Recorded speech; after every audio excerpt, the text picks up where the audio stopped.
ایک آدمی کسی بزرگ کے پاس گیا اور کہا مجھے کوئی ایسا تعویذ لکھ دیں کہ میرے بچے رات کو بھوک سے نہ رویا کریں۔ بزرگ نے تعویذ لکھ کر دے دیا۔ اگلے ہی روز کسی نے بہت سارے پیسوں سے بھرا تھیلا ان کے گھر میں پھینک دیا۔ اس آدمی نے ان پیسوں سے ایک چھوٹی سی دکان کھول لی۔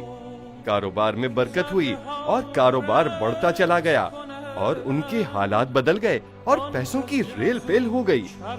ایک دن اس آدمی کی نظر اس تعویذ پر پڑی تو اس نے سوچا اس تعویذ کو کھول کر دیکھتا ہوں کہ بزرگ نے اس تعویذ میں ایسا کیا لکھا تھا جو میرے حالات یوں بدل گئے۔ اس نے تعویذ کھولا تو اس میں لکھا تھا جب تمہارے حالات بدل جائیں اور پیسوں کی ریل پیل ہو جائے تو سارا پیسہ تجوری میں چھپانے کی بجائے کچھ ایسے گھروں میں ڈال دینا جہاں سے رات کو بچوں کے رونے کی آواز آتی ہو۔ کیا آپ نے کبھی سوچا ہے کہ ہمارے محلے میں بھی شاید کوئی گھر ایسا ہو جہاں بچے بھوک سے رو رو کر سو جاتے ہوں اور ہمیں اس بات کا علم نہ ہو؟